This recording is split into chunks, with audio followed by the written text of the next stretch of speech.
सावन की शुरुआत के साथ ही कावड़ यात्रा भी शुरू हो चुकी है। सावन के साथ ही कावड़ यात्रा को लेकर शिव भक्तों में काफी उत्साह देखने को मिलता है।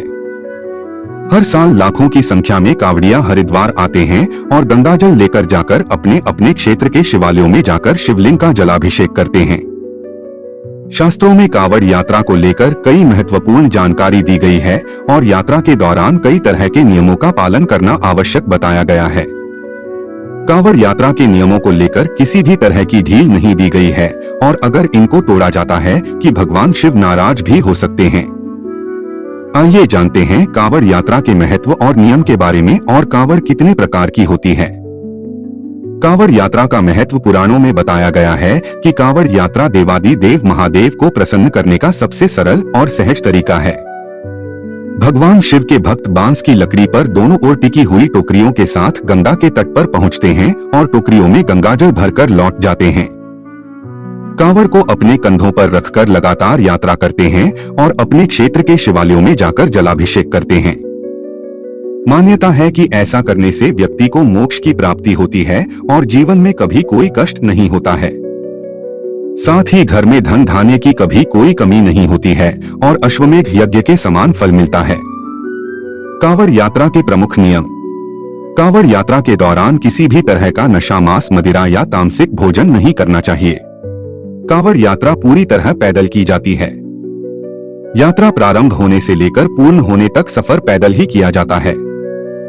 यात्रा में वाहन का प्रयोग नहीं किया जाता। कांवड़ में गंगा या किसी पवित्र नदी का ही जल ही रखा जाता है, किसी कुंभे या तालाब का नहीं। कांवड़ को हमेशा स्नान करने के बाद ही स्पर्श करना चाहिए और ध्यान रखना चाहिए कि यात्रा के समय कांवड़िया आपसे चमड़ा स्पर्श ना हो। कांवड़ियों को हमेशा जत्थे के साथ ही रहना चाहिए। कांवड़ यात्रा के दौरान ध्यान रखना चाहिए कि अगर आप कहीं रुक रहे हैं तो कांवड़ को भूमि या किसी चबूतरे पर ना रखें। कांवड़ को हमेशा स्टैंड या डाली पर ही लटका कर रखें। अगर गलती से जमीन पर कांवड़ को रख दिया है तो फिर से कांवड़ में पवित्र जल भरना होता है। कांवड़ यात्रा करते समय पूरे रास्ते बम बम भोले या जय जय शिव शंकर का उच्चारण करते रहना चाहिए।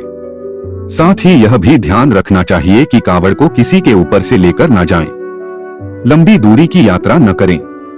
पहली बार यात्रा कर रहे हैं तो पहले वर्ष छोटी दूरी की यात्रा करते हैं, फिर क्षमता अनुसार बड़ी दूरी की। जत्थे के साथ ही रहें। कांवड़ियों को एक दूसरे की सुरक्षा का ध्यान रखते हुए लाइन बनाकर ही चलना चाहिए और जत्थे के साथ ही रहना चाहिए। यात्रा की शुरुआत अपने शहर के करीब की किसी नदी से जल लेकर शहर या आसपास के प्रमुख शिव मंदिर तक की जाती है। इसके अलावा निम्नलिखित प्रमुख यात्राएं भी हैं।